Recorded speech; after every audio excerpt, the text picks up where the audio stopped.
اعوذ باللہ من الشیطان الرجیم، بسم اللہ الرحمن الرحیم۔ آج 10 جنوری ہے اور آج دن ہے منگل کا۔ تو ہم جو حمد کا سلسلہ جاری ہے اسی کو جاری رکھے ہوئے ہیں۔ تو آج ہم شعر نمبر 76 پڑھیں گے۔ آج بھی 5 اشعار پڑھیں گے 76 سے لے کر 80 تک۔ تو توجہ سے سماعت فرمائیں۔ سہ رنگی بت ذات آدم دا جڑا ٹورے سانساں ڈوری۔ سہ رنگی بت ذات آدم دا جڑا ٹورے سانساں ڈوری، کرم سب کردہ بجاون والا بس عقل رکھی تو تھوڑی۔ سہ رنگی ایک انسٹرومنٹ آف میوزک ہوتا ہے، ایک بجانے والا آلہ ہوتا ہے، موسیقی میں بجاتے ہیں۔ فقیروں کا یہ بڑا خاص بجانے والا ایک آلہ رہا ہے، آج بھی بہت کم ہے، لیکن یہ اسے سہ رنگی کیوں کہا جاتا ہے؟ اس پر ایک تار ہوتی ہے، اس پہ ایک تار ہوتی ہے۔ بت جسم ذات آدم دا، آدم علیہ السلام سے ان کی اولاد، ہم آدمی انسان ہم لوگ، جڑا ٹورے سانساں ڈوری، جڑا جو ٹورے چلائے سانساں سانسوں کی ڈوری۔ آدم کا بت ہے ایک سیرنگی کی مانند، جس کے اندر جو ہے نا ڈوری کی، سانسوں کی ڈوری، وہ ایک چلانے والی ذات ہے اللہ کی۔ کرم سب کردہ، کرم وہی کرتا ہے، بجاون والا، بول رہا ہوں آپ کو میری آواز آ رہی ہے، یہ سیرنگی بج رہی ہے۔ بس عقل رکھی تو تھوڑی، اے بندے تو تھوڑی سی عقل رکھ۔ انسان کا جو جسم ہے وہ ایک سیرنگی کی مانند ہے، اور اس کے اندر سانسوں کی ڈوری ہے، جسے کوئی مالک چلا رہا ہے۔ کرم سب اس کا ہی ہوتا ہے جو اس کو بجانے والا ہے، اے بندے تو تھوڑی سی عقل رکھ۔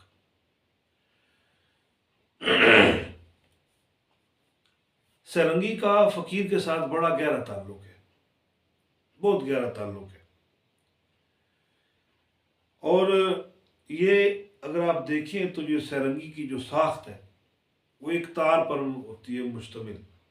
اس ایک تار کو فقیر کہتے ہیں، یہ روح ہے۔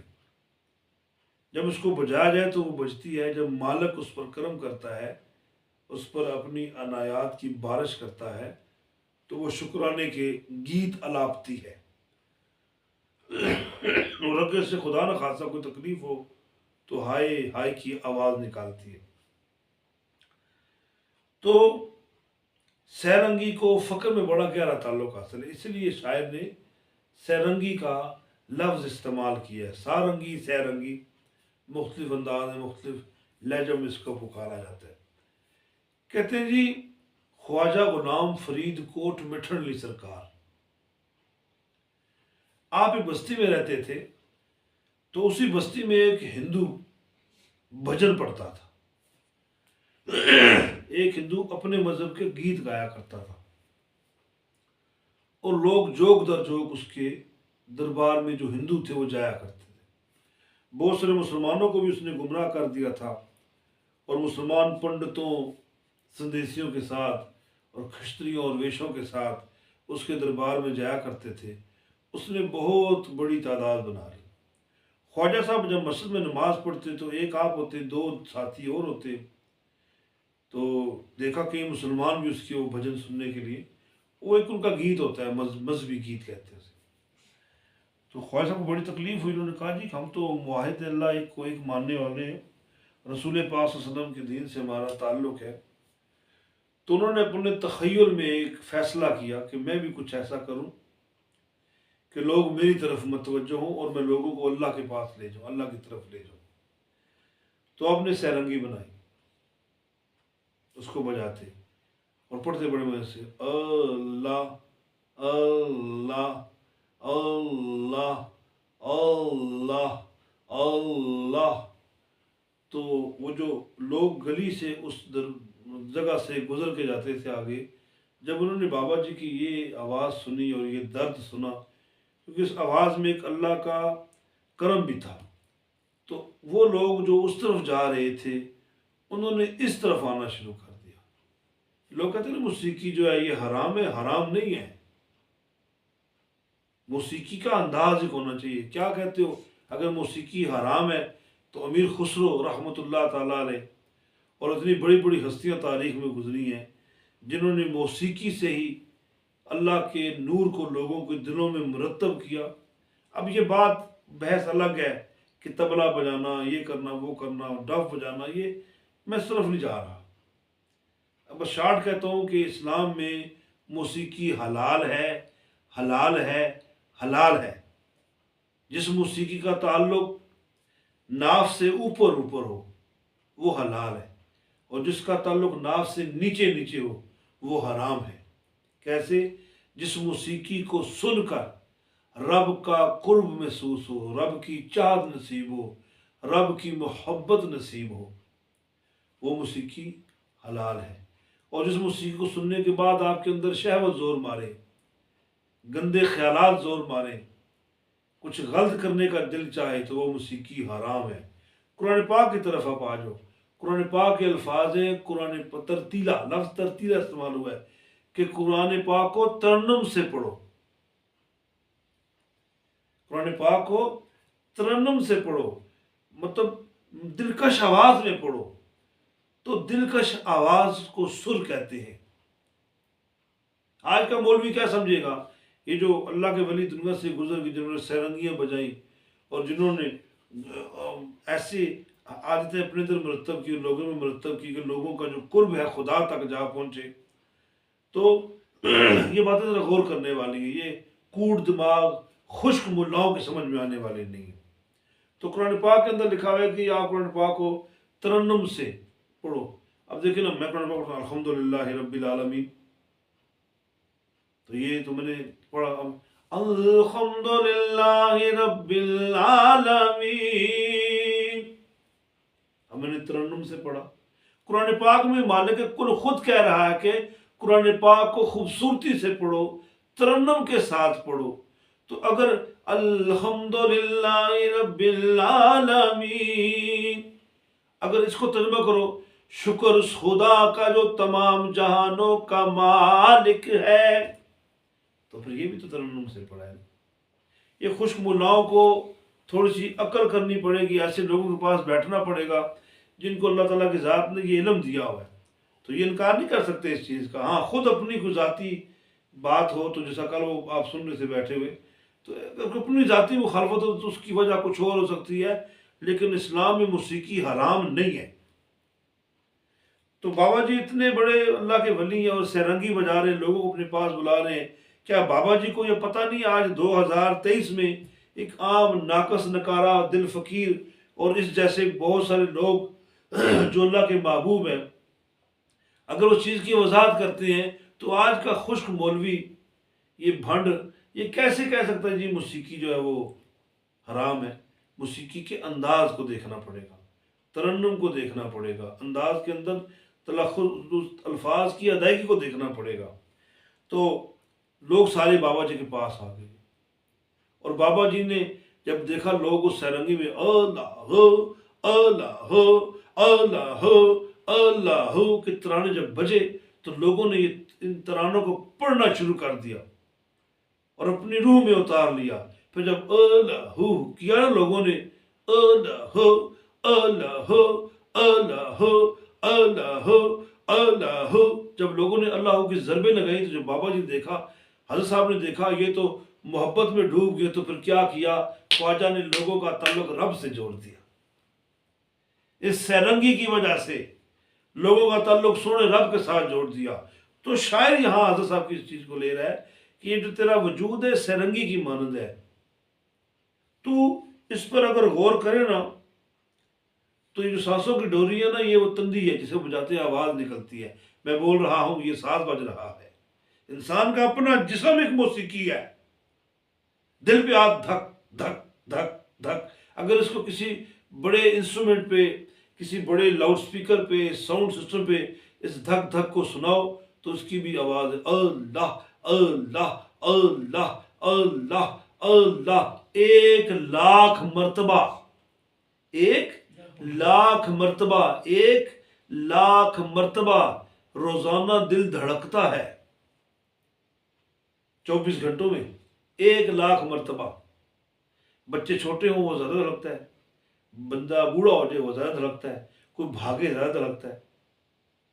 تو یہ دل جو ہے نا, دل کی آواز جو آپ نے دیکھا ڈاکٹر کے پاس جائے, ڈاکٹر کان پہ کو آلہ لگاتے ہیں, اسٹیتھوسکوپ کہتے ہیں, اسٹیتھوسکوپ لگا کے دل پہ رکھتا ہے, تو جو اس کے کانوں میں آواز ہے نا, دم دم دم دم کی آواز آتی ہے, تو وہ ہارٹ بیٹ سے اس بات کو انالائز کر لیتا ہے, تجزیہ کر لیتا ہے بندے کو بیماری کیا ہے, تو وہ اس کو توجہ دیتا ہے, ڈاکٹر دیکھتا ہے غور سے. تو اسی طرح اللہ والے بھی یہ دل پہ اللہ, دل پہ آ رکھو نا, اللہ اللہ اللہ, یہ دل بھی گیت گا رہا ہے سونے رب کے. یہ خشک مولوی کیا کرے گا, یہ دنداسا مولوی کیا کرے گا, اس کی عقل میں بات بیٹھنے والی کدھر ہے. سانسوں کی ڈوری کو اللہ چلا رہا ہے, اور پھر کرم سب کردہ بجاون والا یہ چلا رہا ہے دل کو, دھک دھک دھک دھک دھک. کوئی سیل نہیں پڑ رہا, کوئی بجلی نہیں ہے اس میں, کچھ اس طرح کا معاملہ نہیں ہے, اندر ہی اندر کچھ ایسی اس نے طاقت رکھ دی ہے جو دل کو دھڑکا رہی ہے. اگر یہ دھڑکنے سے انکار کر دے تو موت واقع ہو جاتی ہے پتر, بندہ مر جاتا ہے. تو بجانے والا سونا رب ہے, اس کی ہر قلب پر ہر دل پر نظر ہے. اور ساتھ بڑی بات ہے بیٹا, یہ دل اس کا گھر بھی تو ہے. خانہ خدا پاک ربیدہ, یہ پاک خانہ خدا رب کا گھر ہے. عقل رکھی تو تھوڑی, اے بندے تھوڑی سی عقل تو کر لے. تیرا وجود ایک سیرنگی کی مانند ہے, اور تو تیری سانسوں کی ڈوری کسی کے ہاتھ میں ہے, اور کوئی ہے بجانے والا اس کو, کوئی ہے اس کو بجانے والا. اور چلیا تو نے غور ذرا نہ کی تھی, اور تھوڑی سی غور تو کر لے. شعر نمبر 77 ہے 77. جو کچھ جس دے اندر ہوئے یارو ہلایوں باہر فقط ہو آوے. سونا رب ورشاں والا گندیاں بندیاں نبھاوے. جو کچھ جس دے اندر ہوئے, جو کچھ جس کے اندر ہوتا ہے, یارو دوستو ہلایوں حرکت دینے سے ہلانے سے, باہر فقط ہو آئے, باہر وہی گرے گا جو اس کے اندر ہے, برتن کے اندر ہے. سونا رب ورشاں والا, وہ سونا رب جو آسمانوں والا ہے, او والا گندیاں مندیاں, گندوں اور مندے, بےہودہ گندے پلیت نجس نکارا ناکام دھتکارے ہوئے دنیا کے مندیاں نبھاتا, وہ نبھا رہا ہے. بندہ عالم دین ہے, اس کے ساتھ بھی نبھا کر رہا ہے. کوئی کسی جگہ کسی غلاظت میں پڑا ہے, اس کے ساتھ بھی نبھا رہا ہے. کتنا جگر ہے میرے رب کا, ہر ایک کے ساتھ نبھا رہا ہے. ہم اپنے دوستوں کے انتخاب میں اپنی شخصیت کے مطابق دوستوں کو رکھتے ہیں. ہم کسی نجس کو اپنے پاس بیٹھنے نہیں دیتے, کسی نشئی کو ہم پسند نہیں کرتے, ہم کسی گندے کو پسند نہیں کرتے. لیکن میرا مالک جس طرح ایک عالم دین کے ساتھ نبھا رہا ہے, اسی طرح ایک چور چکے کے ساتھ بھی نبھا رہا ہے. اس جیسی وفائیں ہیں کسی کے اندر, اس جیسی عطائیں ہیں کسی کے اندر. جیسے وہ رزق عطا کرتا ہے, وہ نوازتا ہے, وہ فرق نہیں رکھتا, وہ سب کو دیتا ہے, سب کو کھانا کھلاتا ہے, سب کو عطا کرتا ہے. اس جیسا تو سچی ہے ہی کو نہیں. تو یہاں پر جو کچھ جس دے اندر ہوئے یاروں ہلایوں باہر فقط ہو آوے. ایک ڈبہ ہو, 3-4 ڈبے لے لیں, میں ایگزامپل دے رہا ہوں, 3-4 آپ ڈبے لے لیں. ان ڈبوں کو کاٹ کر ان کے اندر مختلف رنگ گھول لیں, مختلف رنگ گھول لیں. 6 ڈبے ہوں, ان میں مختلف رنگ گھول لیں. تو جب رنگ ان کے اندر گھل جائے گا, آپ ان کو ہلائیں گے تو ڈبوں کے اندر سے وہی کچھ نکلے گا جو ڈبے کے اندر موجود ہے. ایسے ہی ہے نا. اگر سبز رنگ ہے تو ہلانے سے سبز باہر گرے گا, نیلا ہے تو نیلا گرے گا, سرخ ہے تو سرخ, پیلا, نارنجی, جس طرح جو ہلاؤ گے جو اس کے اندر ہوگا وہی باہر نکلے گا. تو یہاں شاعر کہہ رہا ہے کہ جو کچھ جس دے اندر ہوئے یارو ہلایوں باہر فقط ہو آوے. اے میرے دوست, اے میرے ساتھی, اے میرے سنگی, جو کچھ جس کے اندر ہوتا ہے جب اس کو ہلاؤ تو باہر وہی آتا ہے. فقط کہتے ہیں بس, تھوڑا, وہ بس صرف وہی باہر آتا ہے. سونا رب عرشاں والا. اب رب کو نہیں پتا یہ بندہ چنگا ہے یہ بندہ ہے. تو یہاں پر شاعر کہہ رہا ہے کہ جو کچھ جس کے اندر ہوئے یارو ہلایوں باہر ہی آوے. اگر آپ کے پاس اندر اللہ کا نور ہے تو کوئی محبت کی باتیں کرے گا تو آپ کے اندر وہ باہر آ جائے گا. اگر خدا نہ خواستہ آپ کسی بندے کے اندر کوئی گندگی ہے، پلیتی ہے، برائی ہے، اس کو آپ ہلاؤ گے تو وہ پلیتی گندگی ہی باہر نکلے گی، اس سے باہر نکلے گی، اور وہ اس کی ذات کا حصہ بن کر نمایاں ہوگی، اور ہم اسے اس جیسا سمجھیں گے جیسا اس کے اندر سے ہمیں برآمدگی، ہمیں جو ملا ہے، جو کچھ اس کے اندر تھا۔ 16 والا بار فقط تو آوے، جس کو آپ ہلائیں گے جو اس کے اندر ہوگا باہر وہ آئے گا۔ 16 والا جو گندیاں مندیاں نال نبھاوے، رب 16 والا ہے، وہ نبھاتا ہے۔ اللہ کے بہت لاڈلے رسول گزرے ہیں، بہت پیارے نبی اور بہت ہی لاڈ لڑانے والے رسول گزرے ہیں۔ حضرت موسیٰ علیہ السلام کہا مولا تو مالک ہے، تو خالق ہے، تو رازق ہے، تو سب کو نوازنے والا ہے، مولا ایک دن ایسا کر، ایک دن کا کھانا، ایک دن کی روٹی لوگوں کی مجھے دے دے، میں لوگوں میں تقسیم کروں۔ رب نے کہا بہت بڑی کائنات ہے موسیٰ، آپ کیسے کرو گے؟ آپ اپنی بستی کی لے لو، ایک دن کی روٹی، ایک دن کا رزق آپ اپنی بستی کا لے لو۔ میں نے کہا ٹھیک ہے۔ کہا مولا مجھے کرنا کیا پڑے گا؟ رب نے کہا کہ فلاں قبرستان میں چلے جاؤ، درخت کے اوپر بیٹھ جاؤ، جو کچھ دیکھتے ہوگے بس وہ دیکھتے رہنا۔ بولا پھر کیا ہوگا؟ ہاں تو جلدی جائیں۔ تو ایک دن کے بستی کے بندوں کی کھانے کی روٹی مجھے دے دی۔ موسیٰ علیہ السلام درخت پر چڑھ بیٹھے، اسی دن میں وہاں فوتگی ہوئی تھی، ایک خاتون کی، بوڑھی خاتون کی فوتگی ہوئی تھی، تو میت کو دفن کیا انہوں نے۔ میت کو دفن کرنے کے بعد وہ لوگ چلے گئے، تو موسیٰ علیہ السلام کو حکم تھا کہ درخت کے اوپر بیٹھنا ہے، آپ نے دیکھنا ہے کہ نظام نظارہ کیا ہے۔ تو انہوں نے دیکھا، تو کہتے ہیں کہ رات کا آدھا پہر ہوا تو قبرستان میں ایک شخص آیا۔ موسیٰ علیہ السلام دیکھ رہے ہیں، ایک غلیظ گندا انسان آ گیا، اس نے قبر کھودی، قبر کے اندر سے میت نکالی، اس کے ساتھ بدفعلی کی، اس بوڑھی عورت کی میت کے ساتھ بدفعلی کی۔ موسیٰ صاحب سارا کچھ دیکھ رہے ہیں، اندر سے کڑ رہے ہیں، غصہ آ رہا ہے، لیکن حکم تھا بولنا نہیں، آپ نے چپ ہو گئے۔ رب نے کہا موسیٰ کیا کہتے ہو؟ اس بندے کو روزی دے سکتے ہو، رزق دے سکتے ہو، کھانا دے سکتے ہو؟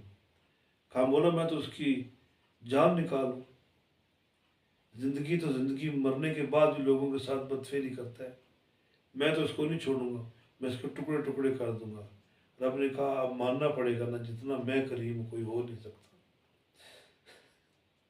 جتنا میں کرم کرنے والا ہوں موسیٰ کوئی کرنے والا بھی تو نہیں ہے، جیسے میں عطا کرنے والا ہوں، دیکھ میں اس کو بھی روٹی دیتا ہوں۔ کتنے برے برے لوگ کائنات کے اندر موجود ہیں، اللہ سب کو کھانا دیتا ہے، کسی کی آکسیجن بند نہیں کی۔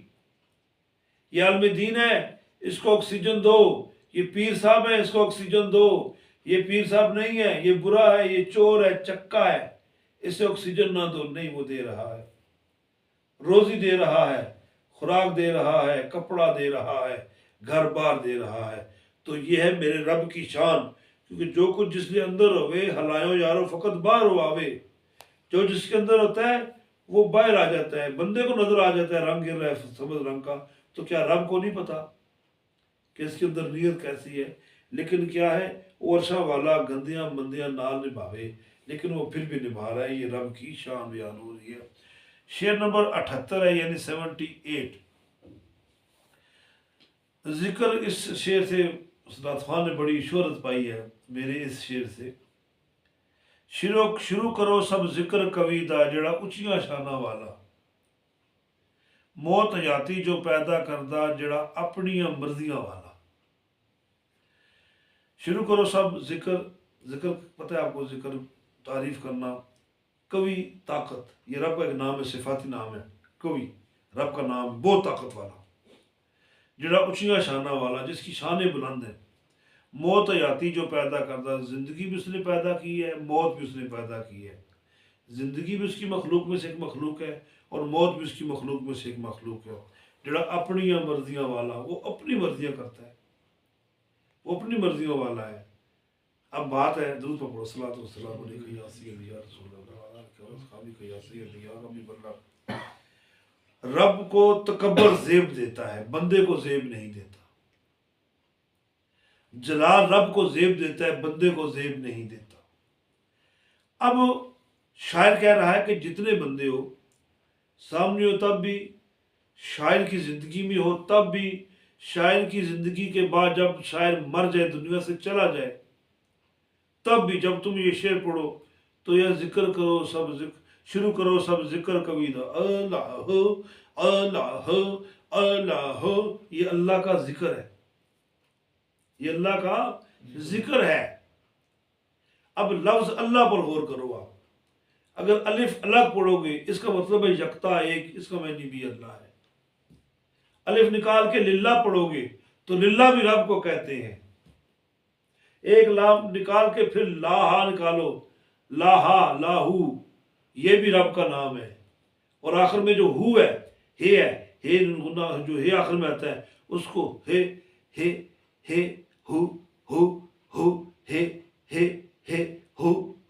ہو یہ بھی رب کا نام ہے۔ یہ جو لفظ ہے نا اللہ، یہ رب کو خود بڑا پسند ہے اپنا نام۔ اس کو الگ الگ کر کے بھی پڑھو تو ذات رب کی ہی بنتی ہے۔ تو اس لیے نقشبندیوں کی محفل میں اللہ کا ذکر ہوتا ہے۔ اب اللہ کا ذکر یہ اب آگے ہو ہے، ہو کے معنی بھی اللہ ہی ہے، ہو کے معنی بھی اللہ کے ہی ہیں۔ تو اللہ اللہ اللہ، یہ اللہ کا ذکر، اور جو لفظ ہو ہے نا، یہ بلندی کی طرف جاتا ہے۔ بلند کرنا ہے، ہم سے بولتے اللہ اللہ اللہ، اللہ یہاں ہو دل پر، اللہ ہو کچھ، اللہ ایسے دائیں طرف اللہ اللہ اللہ، کچھ ضرب ہو کی دل پہ لگاتے ہیں، اس سے دل روشن ہوتا ہے۔ ذکر کرو، شروع کرو سب ذکر کویدہ، سارے بندے اللہ کا ذکر کرو، اس میں بلندیاں بلندیاں، اس میں کامیابیاں، جڑیاں اونچیاں شانہ والا، جس کی شانیں بہت بلند ہیں، بہت اعلیٰ ہیں۔ موت حیاتی جو پیدا کردہ، اسی نے موت دی ہے، اسی نے حیاتی دی ہے۔ اب یہ موت وہ موت نہیں جو فرد شاہ صاحب قاظمی پڑھتے ہیں، یہ موت اور ہے۔ اور حیات جو پڑھتے ہیں نا، یہ وہ حیاتی حیات بھی اور ہے۔ موت حیات اور موت حیاتی جو پیدا کردہ، دیکھو بیٹے، ایک موت ہے، ایک حیاتی ہے، ایک مر جانا ہے، ایک جی جانا ہے، زندہ رہنا ہے۔ مرن تو پہلے جڑے مر گئے باہو، تا مطلب نو پایا ہو۔ کسی مردہ بندے سے بولو کہ تم نے روٹی کھانی ہے، وہ جواب ہی نہیں دے گا، نہ تمہیں اس مرنے والے کی روٹی کی فکر رہے گی۔ اسے پوچھو تم نے فلاں رنگ کے کپڑے پہننے ہیں، وہ نہیں بولے گا، اس کی مرضی ختم ہو گئی ہے۔ تو جب اپنی خواہشات کو انسان مار دے تو یہ فقر کی سر بلندی ہے، یہ نفس کی موت ہے، یہ وہ موت ہے۔ اے بلیا سا مرنا نہیں، گور پہ آ کوئی ہور۔ بلے شاہ سرکار فرماتے ہیں کہ ہم نے تو مرنا ہی نہیں ہے، جو قبر میں رکھ کر آئے وہ بلا ہے ہی نہیں، جسے قبر میں رکھ کر آئے وہ تو بلا ہے ہی نہیں۔ بلا تو زندہ ہے، آج بھی بلا زندہ ہے، آج بلے شاہ سرکار رحمۃ اللہ تعالی زندہ ہے۔ گور پہ آ کوئی ہو، یہ جتنے اللہ والے دنیا سے گئے ہیں، جن کا آج ذکر ہو رہا ہے، لوگوں نے اپنے ماں باپ کی، رشتہ داروں کی قبریں چھوڑ دی ہیں، لیکن بابا فضل شاہ کلیامی کا دربار نہیں چھوڑا کسی نے، داتا علی حجویری کا دربار نہیں چھوڑا، حافظ جی عبد الکریم کا دربار نہیں چھوڑا، میاں محمد صاحب رحمۃ اللہ تعالی علیہ، پیرا شاہ غازی دمنے والی سرکار کا دربار نہیں چھوڑا۔ یہ وہ لوگ ہیں جنہوں نے اپنی زندگی میں خود ہی اپنے آپ کو مارا تھا، اپنی خواہشات کو مارا تھا، اور دنیا سے امر ہو کر گئے۔ تو گور پہ آ کوئی ہور، تو یہ کہتے ہیں، بلے شاہ فرماتے ہیں کہ جو قبر میں چلا گیا وہ کوئی اور تھا۔ لیکن آج بھی لوگ، ارے بھائی بات سنو، لوگ یاد زندوں کو کرتے ہیں، مردوں کو کون یاد کرتا ہے؟ یہ جو قبروں پر میلے لگ رہے ہیں، آج بابا جی سرکار رحمۃ اللہ تعالیٰ کا آخری عرس ہے، کتنے لوگ آ رہے ہیں، کتنی دنیا آ رہی ہے۔ تو یہ وہی ہے نا جنہوں نے اپنے نفس کو مارا ہے اور آج زندہ ہے۔ تو لوگ زندوں کے پاس جاتے ہیں نا، مردوں کے پاس کون جاتا ہے؟ تو یہ بات سمجھنے والی ہے کہ موت حیاتی زندگی میں، اب دیکھو یہاں سے موت ہوگی، دنیا والوں کے سامنے موت ہوگی، لیکن اگر اصل میں حقیقی حیات مل گئی، حیات دوام کہتے ہیں اسے، ایسی زندگی مل گئی جو کبھی ختم ہونے والی ہے۔ جب رب زندہ ہے، میں مر جاؤں گا، میرے پہلے دنیا جاتی رہی، میں مر جاؤں گا، میرے بعد دنیا جاتی رہے گی، لیکن سورج تو مشرق سے ہی چمکتا رہے گا۔ ہمارے آباء و اجداد جو دنیا سے چلے گئے ہیں، جو سردیوں میں تپتی دھوپ کو سیکا کرتے تھے اور گرمیوں میں ٹھنڈی ہواؤں کے خواہشمند تھے اور ٹھنڈی بارشوں میں اپنے جسموں کو ٹھنڈا گیلا کیا کرتے تھے، ساری دنیا سے چلے گئے ہیں، لیکن سورج بھی وہی ہے، چاند بھی وہی ہے، ستارے بھی وہی ہیں۔ تو جن لوگوں نے یاری ہی اللہ کے ساتھ لگا لی ہے، تو کیا فرق پڑتا ہے؟ 1903 تھا، 1840 تھا، 2006 تھا، 2013 تھا، 2020 تھا، 2023 آ گیا۔ یہ تو زندہ ہے، یہ تو زندہ ہیں۔ لوگ جاتے ہیں، یہ وہ لوگ ہیں جنہوں نے اپنی زندگی میں اپنی خواہشات کو مار دیا اور رب کے محبوب ترین بندے بن گئے۔ اور پھر رب کیا کرتا ہے؟ وہ اپنی مرضیوں والا ہے۔ وَتَعِزُّ مَن تَشَاءُ وَتُذِلُّ مَن تَشَاءُ، اور جسے چاہے عزت دے دے، جسے چاہے ذلیل کر دے۔ جسے وہ عزت دے دے، دنیا کی کوئی طاقت اسے ذلیل نہیں کر سکتی، اور جو ذلیل ہو جائے وہ زندگی ساری عزت نہیں پا سکتا۔ جب اپنی مرضیوں والا ہے، اپنی مرضی والا ہے، تو پھر ہمیں کیا کرنا چاہیے؟ ہمیں اس کا تابع دار بن کے رہنا چاہیے، ہمیں اسی کے گیت گانے چاہیے، قرآن پاک کی شکل میں، احادیث مبارکہ کی شکل میں، نماز و روزہ، زکوٰۃ، خیرات اور یہ درس و تدریس، یہ سب اللہ کی رضا کے لیے رکھیں۔ کون چاہتا ہے مرنے کا؟ کوئی تیار نہیں ہے، کوئی نہیں چاہتا مر جاؤں، لیکن اللہ تعالیٰ کی ذات زندہ انہیں رکھتی ہے جو زندوں کے ساتھ دوستی کرتے ہیں۔ اللہ زندہ ہے نا، تو جنہوں نے زندہ کے ساتھ دوستی رکھی، وہ کہاں مر سکتے؟ موت حیاتی جو پیدا کی تھی، وہ اپنی مرضی والا ہے۔ کتنے کروڑوں اربوں خربوں اللہ کے ولی ایسے ہیں جن کا کائنات میں نام بھی نہیں ہے، دنیا کے کس کونے میں ہے جن کا نام ہی نہیں ہے، اور جگت قسم کے اولیاء اللہ ہیں۔ یہ تو کچھ حضرات ہستیاں ہیں جو ہم پر آشکار ہو گئی، جن کے درباروں سے ہم خیرات لیتے ہیں، لیکن لاکھوں کروڑوں اربوں خربوں میں اللہ کے ولی پردے میں ہیں، جنہیں مجذوب کہتے ہیں۔ اتنے بڑے بڑے اللہ کے محبوب ترین بندے ہیں، وہ دنیا والوں کے سامنے نہیں ہیں، اور نہ دنیا والوں کے سامنے آئے۔ دنیا سے چلے گئے، زمانے بیت گئے، زمانے گزر گئے، لیکن آج بھی لوگ کچھ کو یاد کرتے ہیں اور کچھ کو لوگ بھی یاد نہیں کر سکتے، لیکن اللہ کو وہ یاد ہے، اللہ کو وہ یاد ہے۔ تو بات یہ ہے کہ جو زندہ کے ساتھ دوستی کرے گا وہ زندہ ہی رہے گا۔ آگے جناب میں نے ہاں جی ٹھیک ہے، اب جناب شعر نمبر 89 ہے، یہ بھی خوبصورت ہے۔ واہ کریمہ کر کرم کمالا، کم ذات بندہ بیچارہ، ہاتھ نہیں کوئی پکڑن والا میرا، بس کافی تیرا سہارا۔ واہ کریمہ، اب واہ جو ہے خوشی کا ہے، یہ خوشی کا ایک جملہ ہے، خوشی کا اظہار کا ہے۔ واہ اور آہ میں فرق ہوتا ہے۔ اب کسی فوتگی والے گھر یا کسی دکھ والے گھر آپ جائیں، بولے واہ واہ، تو بڑا مایوب سا لگتا ہے کہ یہ دیکھیں ہمارا بابا فوت ہو گیا اور یہ بندہ آگے واہ واہ کر رہا ہے۔ تو یہاں ثابت ہوتا ہے کہ یہ جملہ خوشی کے لمحات میں بولا جاتا ہے، اور اگر آپ کسی فوتگی والے گھر میں جائیں، بولے آہ، فوتگی والے گھر میں جائیں بولے آہ، کہاں یار یہ تمہارے دکھ میں ہے، اور اس گھر میں آپ واہ واہ نہیں کر سکتے فوتگی والے گھر میں۔ اور جہاں پر شادی ہو، خوشی ہو، وہاں پر آپ واہ واہ کہہ سکتے، اچھے لگیں گے۔ وہاں پر آہ کہیں گے، کہیں کمال ہے بھائی، خیر ہے، کیوں آئے ہو۔ اچھا کہ یہ جو لو الفاظ ہیں واہ اور آہ، ان کے معنی کچھ بھی نہیں ہے، یہ ایک کیفیت کا اظہار کر رہے ہیں۔ مطلب اگر آپ سے بولا جائے واہ کے معنی کیا ہے تو آپ معنی نہیں بتا سکتے، آہ کے معنی کیا ہے آپ کیفیات تو لکھ سکتے ہیں، بتا سکتے ہیں، لیکن ان کے معنی نہیں ہے۔ اب یہاں شاعر خوش ہو کے کہہ رہا ہے واہ کریمہ کر کرم کمانا، اے مولا تو کرم کر ہم پہ، کم ذات ہے بندہ بیچارہ، یہ بندہ بڑا کم ذات ہے، بڑا ناکارہ ہے۔ ہاتھ نہیں کوئی پکڑنے والا، میرا ہاتھ کو پکڑنے والا ہے ہی نہیں، میرا بس کافی تیرا سہارا۔ مولا میں تیرے ہی آسرے پہ ہوں، میں تیرے ہی آسرے پر ہوں، میرا ہاتھ پکڑنے والا کوئی نہیں ہے، تو میں تیرے ہی نام پر چلے جا رہا ہوں اور آگے بھی چلوں گا۔ تو میرا ہاتھ پکڑنے والا ہے، میری خوشی غمی میں میرا ہم رقاب ہے، ہم نوا ہے، تو میرے ساتھ ہے، تو مجھے اور کسی کی کیا فکر ہو سکتی ہے۔ تو آگے شعر نمبر 80 ہے، آخری شعر ہے۔ تو یاد کرے جد خالق تینوں تو کیوں نہیں مندا بولی، حکم دے نو تو ٹال مٹولے شکوے تیری بولی۔ یاد کرے جد خالق تینوں، جب خالق تجھے بلائے، یاد کرنا، ذکر کے معنی ہے یاد کرنا، ذکر کرو بھائی، ذکر کرو، پڑھنے پر شروع کرو سب ذکر کویدہ، یعنی یاد کرو۔ یاد کرنے کے لیے دہرانا پڑتا ہے، پڑھنا پڑتا ہے، الفاظ کی ادائیگی کرنی پڑتی ہے۔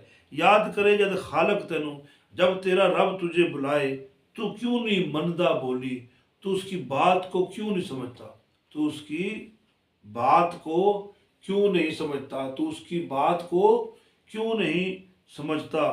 حکم ادے تو ٹال، حکم ادے نو تو، اس کے حکم کو تو ٹال مٹول کرتا ہے۔ شکوے تیری بولی، تیری زبان پر شکوے آتے ہیں، کبھی شکر کا جملہ نہیں آیا، کبھی تو نے شکر ادا نہیں کیا، اور تو شکوے کرتا رہتا ہے۔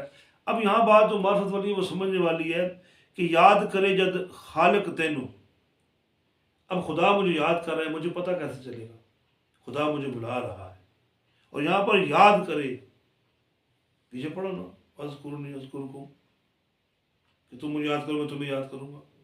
اب یاد کرے جد خالق تینوں، جب تیرا خدا تجھے یاد کر رہا ہے، تجھے دل کیوں نہیں چاہ رہا کہ اس کے پاس جائے، تو کیوں نہیں اس کی بولی کو سنتا۔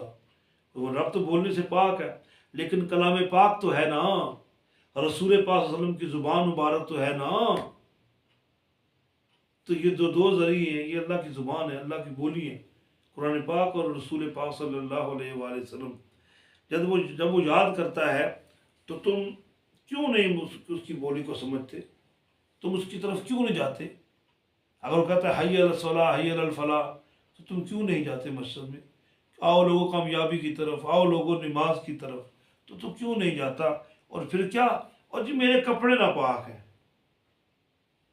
اور جی دکانداری ہے، جی پیچھے دکان پہ کوئی نہیں ہے، جی تیرے پاس بڑی باتیں ہیں، حکم دینو تو ٹال مٹولا، تو اس کے حکم کو، اس کے فرمان کو ٹال مٹول کرتا رہتا ہے، شکوے تیری بولی۔ اور پھر کیا ہوتا ہے، وہ یار حالات بڑے خراب ہیں، میرا کچھ نہیں بن رہا جان، میں بڑی مصیبت میں ہوں، بڑی پریشانی میں ہوں، بڑے دکھ میں ہوں۔ پھر جلسے نکالتے ہو، جلوس نکالتے ہو۔ کیا کسی اللہ والے کو بھی جلوس نکالتے دیکھا ہے؟ روٹی کے لیے، کپڑے کے لیے، مکان کے لیے، تم ہی دنیا دارو جلوس نکالتے ہو۔ پھر تم کیوں کرتے ہو کہ تم شکوے کرتے ہو، تمہاری بولی شکووں میں ہوتی ہے، تم شکوے کرتے ہو، تم اس کا شکر ادا نہیں کرتے، تم شکوے کرتے ہو۔